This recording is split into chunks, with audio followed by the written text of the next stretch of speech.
You're listening to the Sports Brothers podcast by Sam and Brian Dostal. Everything sports, all the time.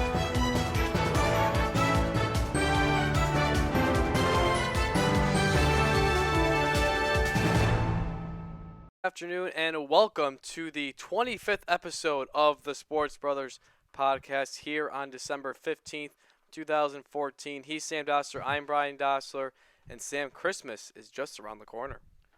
What is it, about 8-9 days now? Something like that. A week from, Christmas Eve is a week from Wednesday. Christmas is a week from Thursday, but we have some important matters to get to discuss and go to before the Christmas time of year rolls in. Including that UConn-Duke game. Yeah, a little trip down to East Rutherford, New Jersey. Beautiful East Rutherford, New Jersey. Not, but hopefully it's a happy drive back. But how about us? We've been to all the UConn home games so far, and it's... Any UConn game played in the 48 continental states, the continental United States, we've been there, and UConn a disappointing 2-2 in those games. Yeah.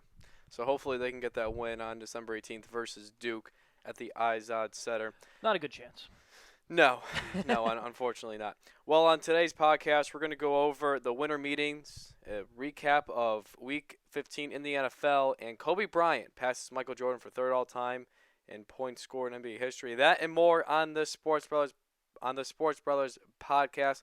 Hope you enjoy it. And, of course, you can listen to our past shows on our website, thesportsbrothersblog.com. I think it's .com.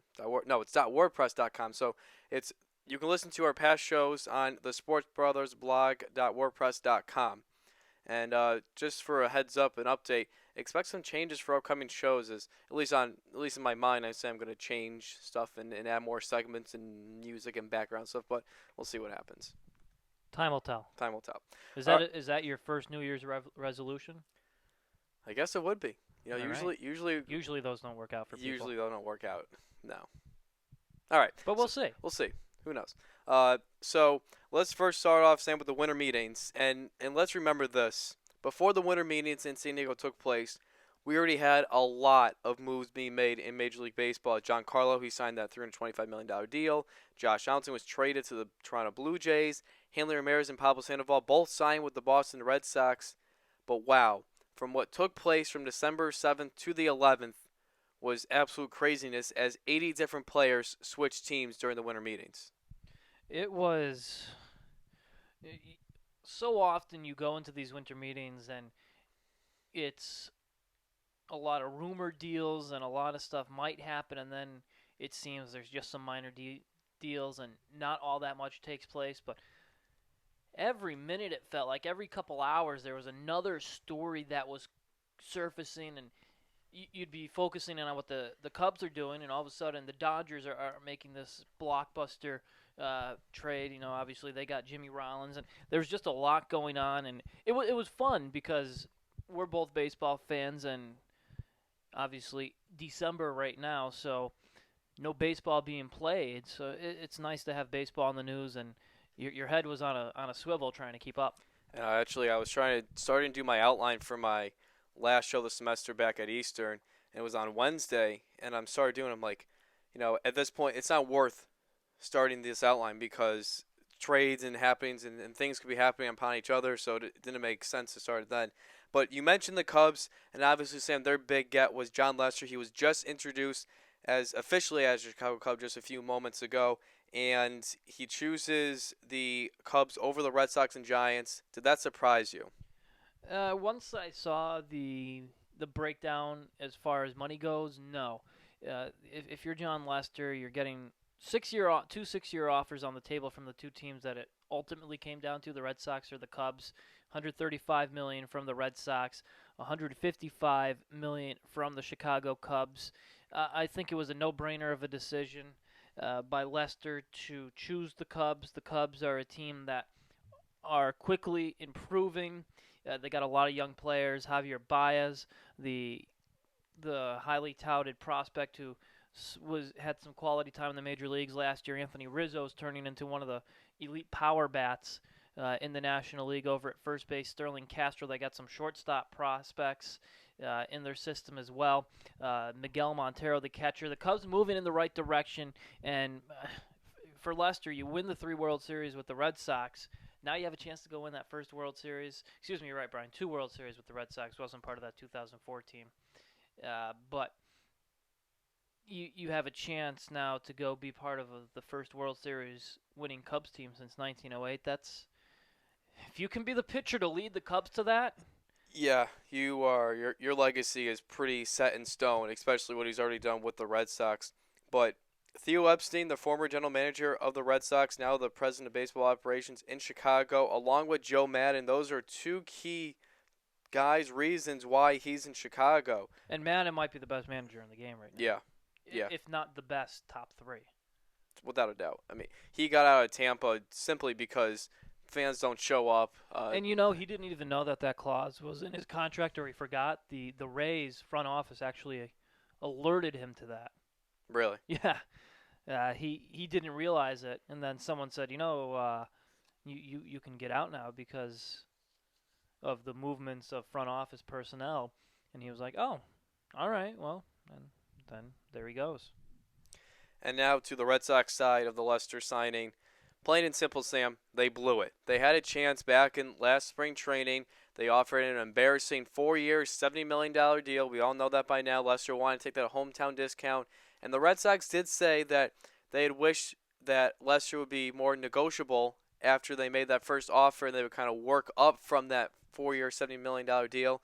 But now, as Red Sox Nation, including both of us being Red Sox fans, we're not happy that Lester's not back on the Red Sox. No, but it is the Red Sox' fault. I think they did what they historically do as far as offering free agents contracts. They have a ceiling, and they don't go over that ceiling. Johnny Damon comes to mind. Pedro Martinez comes to mind. Derek Lowe. A lot of the guys the Red Sox have had in the past, they have that ceiling. Once the negotiations get there, they stay fast, and they don't move past that ceiling. But they certainly did blow it last offseason. Lester said he'd take that hometown discount, but 4 years, $70 million, that's just disrespectful for a guy that has been as good as Lester has been, and especially after coming off that World Series run. I think if they had offered him somewhere, we were talking about this before, 6 years, $110 million. Yeah, $110 million. $120 million. Yeah, I was thinking $100 to $120 million, which is. And if he goes up to $100 million, that's $15 million less than what they offered him this offseason. So the Red Sox, yes, disappointed they didn't sign him, but at the same time, they had the ability to sign him and not have it get to this. It's true. Essentially, this all ended up being, I guess, trading Cespedes for Rick Porcello. Yeah, and that leads to one of the trades that they got, Rick Porcello. He's coming off his best MLB career. And another note on Lester, quick before we move on. By trading him, the Red Sox made him more likely to leave in free agency because they didn't have that draft pick attached to him. Yes. So that made him more available to other teams because the Cubs didn't have to give up a high draft pick for John Lester. Porcello, in 5 Major League seasons, he has yet to make a trip to the disabled list. Hopefully that trend continues. He's coming off his best season of his career, 15-13. Not the best win-loss record, but Sam, as you mentioned, win-loss record can be the most overrated stat in Major League Baseball. 3.43 ERA and 204 2/3 innings. It shows, like I just said, he has been to the disabled list in his 5 years. Shows that he's very durable. Yeah, he certainly is a guy who has always been able to run out there and give you the innings. You just look down his number lines, and the fewest innings he's ever thrown in a season was 162 2/3 innings. That was as a 21-year-old in his second season in the major leagues. He's always given you at least that number of innings. He's a durable guy.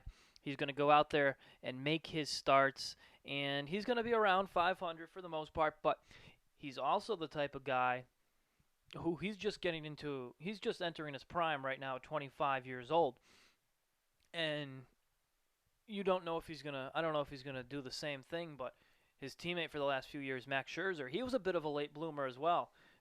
Late 20s, mid to late 20s was when he really started to get going in the major leagues. So the Red Sox have to hope that this is the type of player they they get in Rick Porcello, although right now he's in his third year of arbitration, so he's coming up on free agency.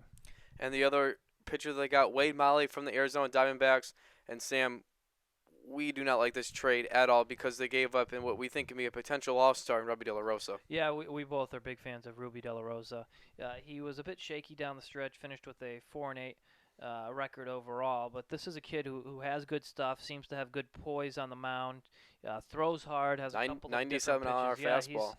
he's a guy who we've been very impressed with. His ERA jumped up a bit towards the end of the season, up to 4.43, but he was going well for a while there, and it's unfortunate that they had to give him up. I haven't seen Wade Miley pitch personally. His stat lines are all right, but his ERA has gotten worse every year, which is something that's concerning for a guy who's just 28 years But old. Miley is a left-hander, so the Red Sox did want a left-hander. Obviously, not getting Lester and already shipping Felix Dubron to the Chicago Cubs last season, so they like having those left-handers in the rotation. And the third pitcher they got, Justin Masterson, he comes back to Boston on a 1-year, $9.5 million deal, and as of right now, he is expected to be in the starting rotation next season. Yeah, I think he has to be. Well, you look at the guys that the Red Sox have, and he's the fifth guy that would logically fit into that rotation. Of course, you've heard Cole Hamels thrown around. Matt Latos has been a name you've seen linked with the Red Sox. Johnny Cueto as well. So there's the possibility that another arm could be coming over. But right now, Masterson's going to be in the rotation. Had a down year last year, and there were a lot of teams that were in on Masterson. And actually, it's funny. The Red Sox, he was sort of plan B after John Lester fell through, and that's the same way the Cubs looked at him. He was plan B if Lester fell through, which is also funny because you got Theo Epstein, who's a big Masterson fan, and the Red Sox, of course, the team Masterson played for. But Masterson before. rejoining John Farrell, I like it. Yeah, that's who he had some of his best years under, and a couple years ago he was great. He's a ground ball pitcher, which is always a good thing at Fenway Park with that short left field wall. And that's the thing with all the pitchers the Red Sox have. The three pitchers I got in Miley, Porcello, Masterson, Buchholz, and who would the fifth be? Joe Kelly. They're all ground ball pitchers, every single one of them. And as you mentioned, with the wall in left field, where a fly ball could be a double, it's good to have those ground ball pitchers. Yeah, without a doubt. And the Red Sox have done a nice job. Of course, Dustin Pedroia, Gold Glove, second baseman. Mike Napoli, which surprised me when he came over a couple of years ago, has been very good at first base. I think Bogarts is going to continue to get better at shortstop. And Pablo Sandoval, from what I've seen, mostly in the postseason of Sandoval and a smattering of regular season games, he's a guy who's going to make the plays at third base. Now over to the National League, the Los Angeles Dodgers. We mentioned they traded for Jimmy Rollins from the Philadelphia Phillies.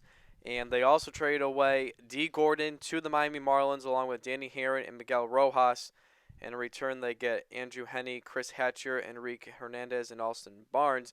But what the big thing here is that they got Howie Kendrick from the Angels, so that replaced D. Gordon at second base. Do you like this deal for the Dodgers, Sam, to replace Kendrick for Gordon? I think so. You look at Gordon, and he was an all-star last year, but he really wore down as the season went on. His second half of the season wasn't nearly as good as the first half of the season. And for a speed guy, his OBP, his on-base percentage, not that great, just 326.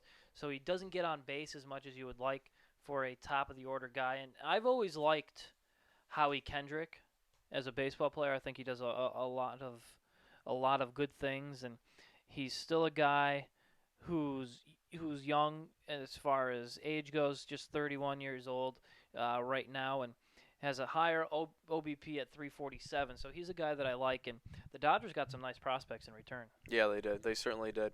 And another big blockbuster trade that the Dodgers made was sending Matt Kemp over to the San Diego Padres for some prospects. And they're also sending over $32 million to the Padres in that deal.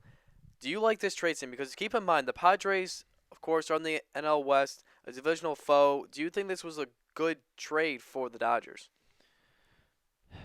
I think this one's to be determined. Matt Kemp was shocked. He thought that Andre Ethier was going to be the guy that they traded, and I would have to agree with that thought process by Matt Kemp because he once he got going this year, he was excellent for the Dodgers, finishing Yeah. 25 home runs, 89 RBIs, 287 batting average. Was starting to round back into, at least offensively, that form he had in And he 2012. hit that big home run the eighth inning in Game 2 of the divisional series. Right. I mean, he A was clutch home run. he was excellent for them. That he doesn't play outfield as well as he used to. He doesn't move. He used to be. I used to love the way he went after fly balls uh, in the outfield. This is a guy who won Gold Gloves in both 2009 and 2011, which was 2011 his best season. Almost was a 40-40 guy that year. But I think it's a TBD deal because you look at it, and right now it's Carl Crawford, Yasiel Puig, and Andre Ethier in that outfield, and Ethier hasn't been nearly the player he was. Puig is worn down at the end of every season that he's been in the bigs the last 2 years, and Carl Crawford, he's been all right with the Dodgers. And something that a lot of people don't necessarily know about is about 2 weeks ago now, the Dodgers and the Diamondbacks almost had a trade that was going to send Andre Ethier to Arizona in return for Miguel Montero. But that trade did fall through for whatever reason, not exactly sure. But the question is, if you're a Dodger fan, would you rather have Andre Ethier or Matt Kemp? And I'm going to go with Matt Kemp in the outfield. Yeah, yeah, I agree because I don't think Ethier is that much better of a defender than Kemp. And he's not as good of a power hitter. No, and I would have loved having if you're the Dodgers, you got a pretty good defensive catcher in Montero, and you also get a guy who's a little bit better behind the plate than who's their catcher? Ellis. Yeah, AJ Ellis. AJ Ellis. All right, now the winners of the winter meetings. We're going to go over winners and losers. I'll start off with mine.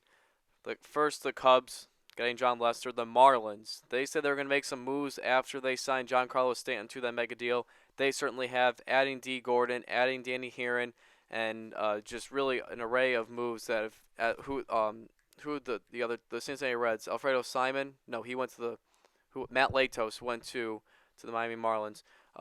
The White Sox adding Jeff Samardzija, along Melky Cabrera, who just signed a couple days ago, and David Robinson. I think those are all good pickups for this team, and they all, of course, got Adam LaRoche. Sam, your winners of the winter meetings. I have the same exact winners as Okay. you. I think it's pretty simple.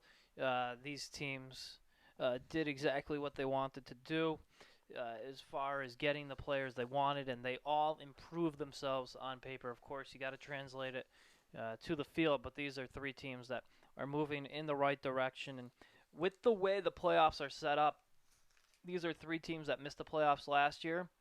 But I think these are three teams that are going to be right there in the mix for the postseason this year. Because, I mean, you look at it, the two teams that went to the World Series this year, neither of them had 90 wins in the regular season. So they don't need that much to get themselves at least into the picture deep into September. And the losers of the winter meetings, for me, it's the Mets because they didn't get a shortstop. We all know that they need that shortstop. Of course, now this market isn't a heavy shortstop market. Jed Lowry is still out there. I haven't really heard anything about him. I'm hearing more to the Astros than any other team. The Phillies, because they didn't get much younger. They did trade away Jimmy Rollins, but they still have the bulk of the players that were in 08, 09 with Cole Hamels still being there, Ryan Howard, Chase Utley. He had an all-star year. Maybe keep him. But Dominic Brown, who isn't the top prize prospect anymore, Carlos Ruiz, all those guys are still there. And the Washington Nationals, I think the loss of Adam LaRoche is a lot bigger than some fans will think. He didn't hit for the highest average, but he had a lot of power numbers. Was a good a big bat in their lineup, and they're going to miss him, I think. Yeah, and I'm gonna go right along with you. I'm not gonna differ. Lame. Well, I don't have you spelt it out pretty much. You could say that I think the Giants could be a loser as well. Yeah. They lost Pablo Sandoval before the winter meetings, but they didn't get John Lester, so they haven't improved. While the Dodgers, their chief rival in the AL West, made a lot of moves. NL West. Excuse me, you're right. The NL West. They made a lot of moves, and a lot of people in baseball are saying that they've gotten better. That they've improved themselves.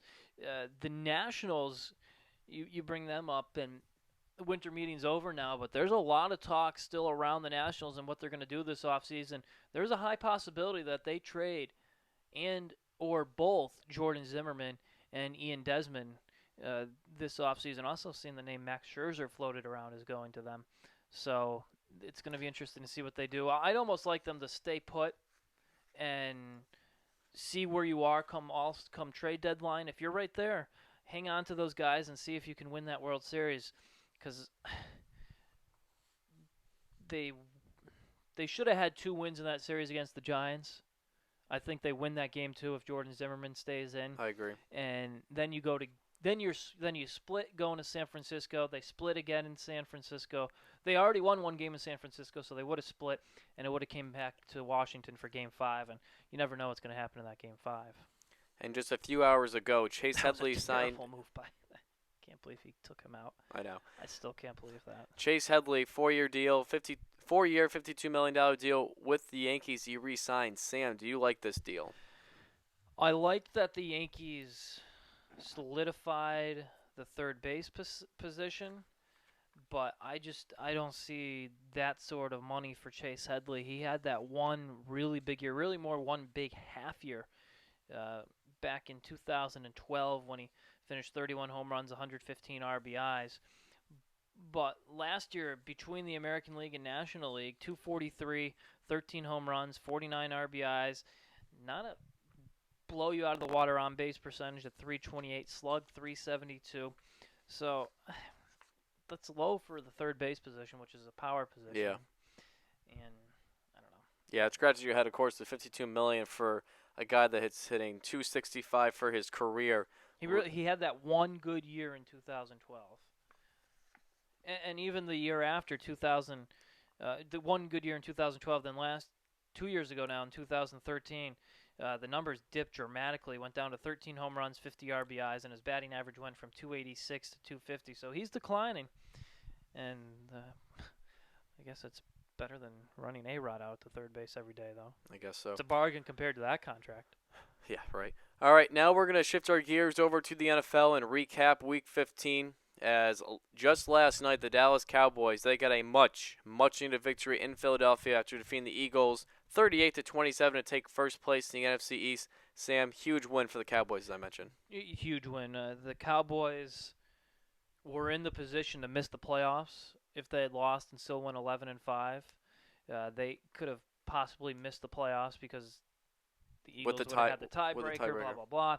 But this is big time for them, especially after the way they got blown out of the water on Thanksgiving, and then they could have folded last night. They were up 21-0.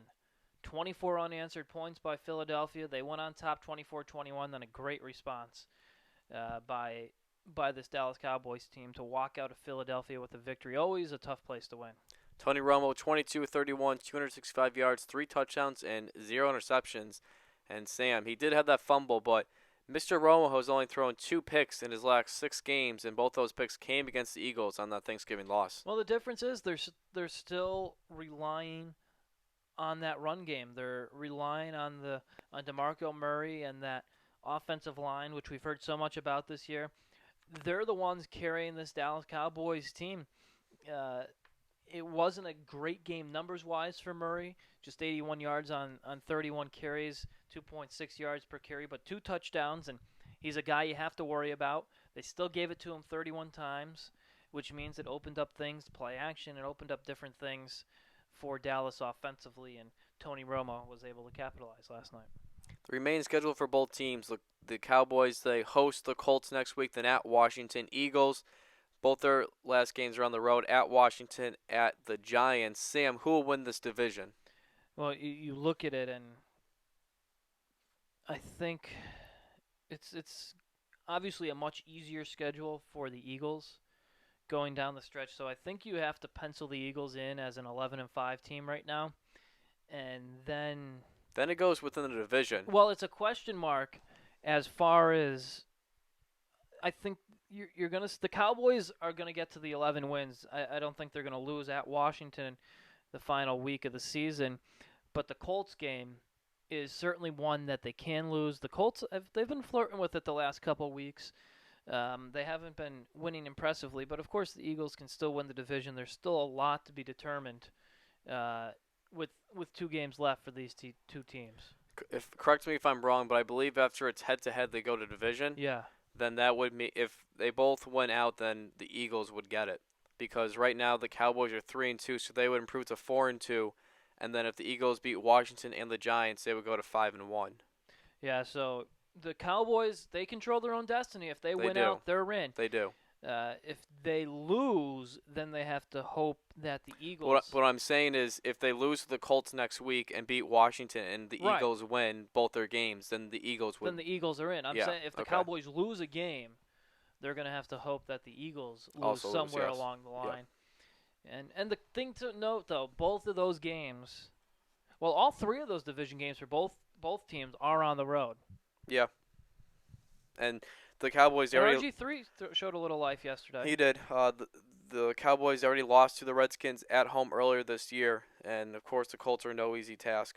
But we'll see what happens. The Patriots, Broncos, and Colts, they all clinched their respective divisions yesterday. The Cardinals, they clinched a playoff spot, but it's not what everyone's talking about. As on Thursday night in that ugly 9-6 win, or 12-6 win over the St. Louis Rams, backup quarterback Drew Stanton partially tore his ACL and MCL.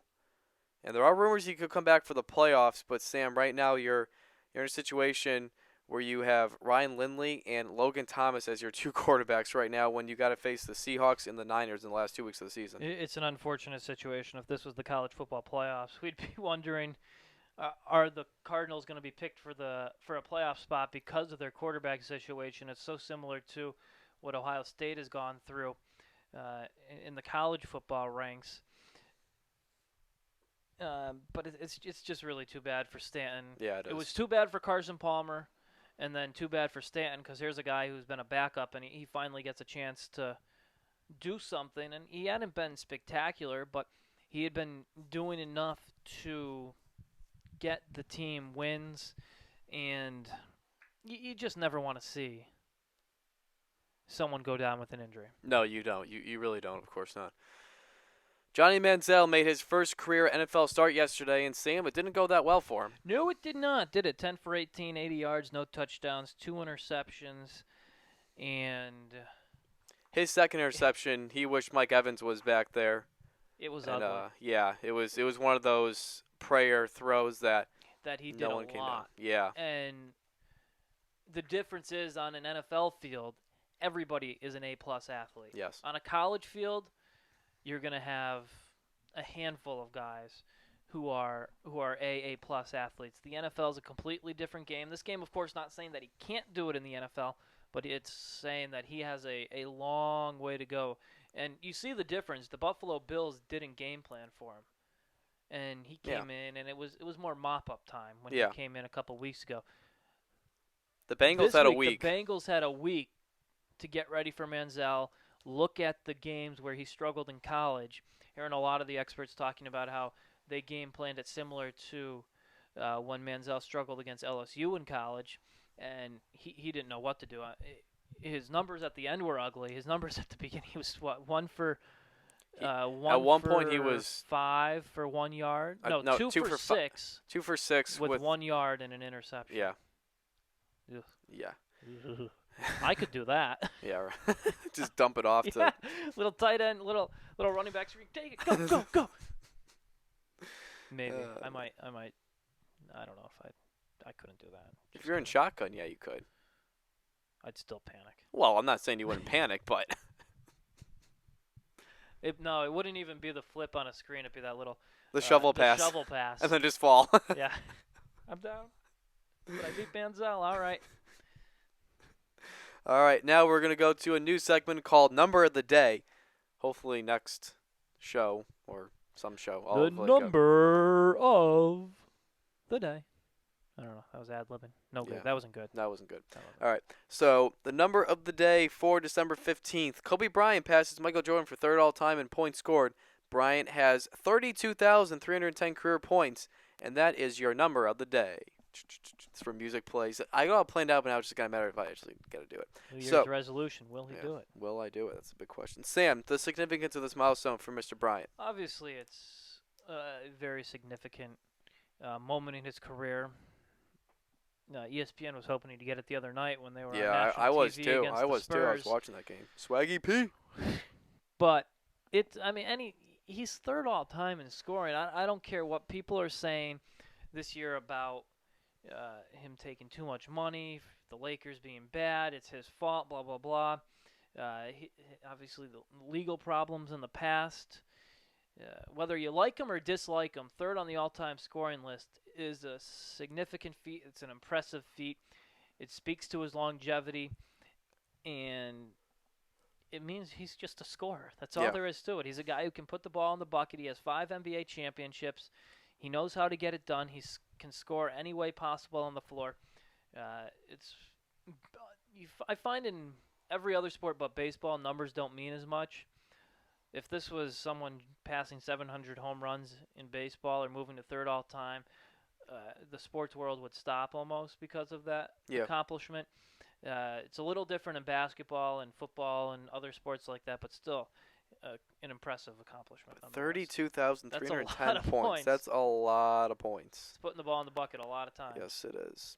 Sticking with the NBA, there's a lot of speculation that the Charlotte Hornets will trade their new shooting guard, Lance Stevenson. The guy's only played 23 games, and it seems like he wants out of Charlotte, or the front office wants him out of Charlotte, because he's not working well with their point guard, Kemba Walker. And he was the guy who was the primary ball handler for that Indiana team.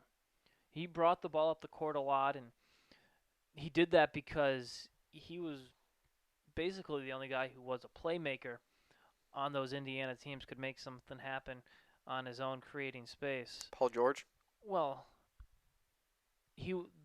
that's what they said about Lance Stevenson last year. I heard analysts talking about that's why he brought up the ball, because he was someone who could, yes, Paul George on the wing, but I'm saying from the guard position. Okay. George Hill wasn't considered that guy. Yeah, George Hill's more of a spot-up shooter. From the guard position, Lance Stevenson was the guy who could make something happen. And I don't know if he obviously seems to be having trouble adjusting to having a point guard who can make things happen with the basketball. And if things aren't going Lance's way, I don't know that you necessarily want Lance Stevenson to be in your locker room. Yeah, of course he can bring a lot of chemistry issues to a ball club with his antics. And this is a Charlotte Hornet team that was a 7 seed last year. They went 43-39. They're expected to, of course, get better this coming season. In their first 23 games, they're 6-17, going in the wrong direction. Yeah, disappointing. And you really did think they were a team that could make the next step.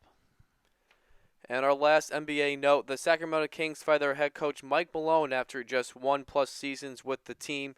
In his first season last year, he went 28-54, and there was a lot of expectation this year. The team started off hot, 5-1, but since then, they've lost 8 out of 10 and are 11-13 right now in the Western Conference, just out of the 8th spot. Sam, do you think this is smart decision by the Kings front office? I don't. I think in sports, there's too much of a quick hook. Just fire him. It's not going good right now. Get rid of him. Go. He had not a great season last year with that 28-54 record, and you see the 8-10 the last the all right, here we go. Here we go. We're gonna Slow get it down. this right. Slow it down. It's the 2-8 in the last 10 games. There we go. That was easy. The 2-8 in the last 10 games, but they've been playing without DeMarcus Cousins. He's been hurt. He's been on the bench. They haven't had him. He's averaging a double-double. Yeah, 23 and 12. He's an absolute monster. Yeah, not just a double-double, 10 and 10. Yeah. 23 and 12. That's a big piece missing. That's a lot of what you do. I think it's unfair to him that he got fired. The situation, to bring it back to the NFL a little bit, Jason Garrett, people are calling for him to be fired year after year after year. Jerry Jones stuck by him saying, this is my guy, this is my guy, this is my guy.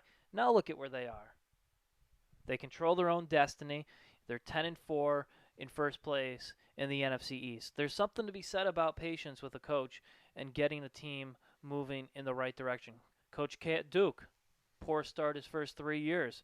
Look where he is now. Imagine if Coach K had been in the have been fired. Had been taking over Duke now.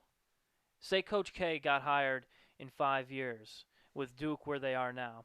and then 3 subpar years, he would have been out. Yep. So I think you have to give coaches a chance. Rich Rodriguez in Michigan. Yeah. Oops. That's a big oops. Yeah, but he wasn't a Michigan man. I don't know. You just got to give coaches more time, I think. Obviously, sometimes but this one seems to be a situation Premature. where it's a quick hook, and it's not like the West is easy. No, of course not. All right, folks, it's time for Stump the Bro. It's time to stump the bro.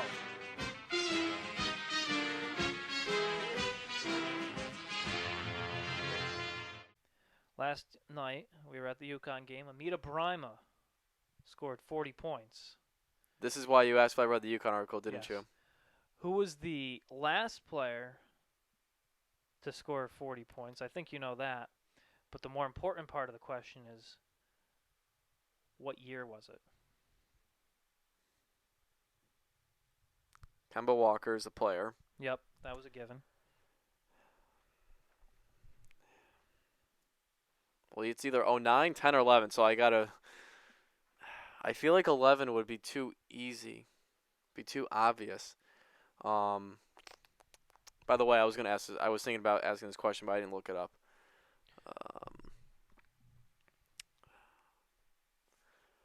Kemba Walker in 2010. It